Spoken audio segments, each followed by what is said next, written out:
للتي هي أقوم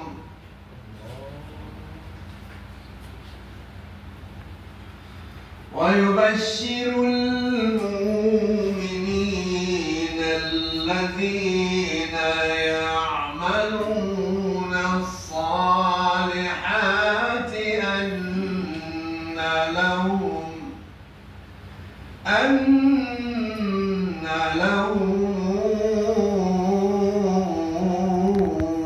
أجرا كبيرا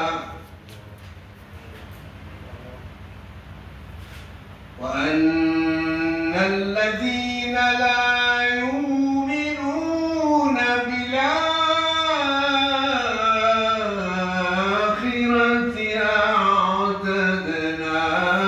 لهم عذابا أليما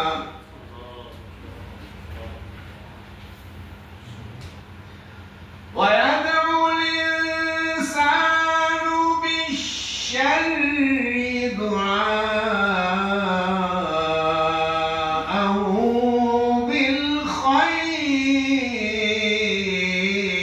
بالخير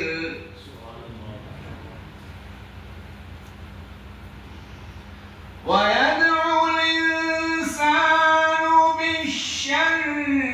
دعاءه بالخير وكان الإنسان عجولا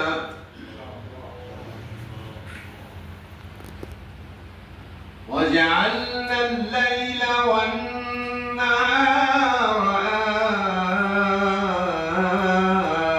آيتين فمحونا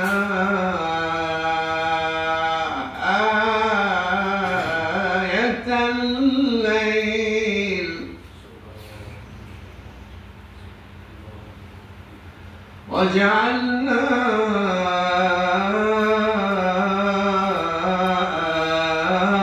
آية النهار مبصرة وجعلنا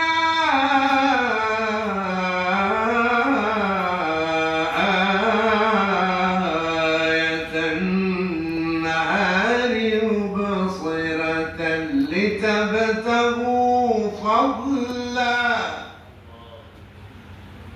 لتبتغوا فضلا من ربكم ولتعلموا عدد السنين والحساب وكل شيء فصلناه تفصيلا. بسم الله الرحمن الرحيم اقرأ باسم ربك الذي خلق الإنسان من علق اقرأ وربك الأكرم الذي علم بالقلم علم الإنسان ما لم يعلم صدق خالقنا العظيم.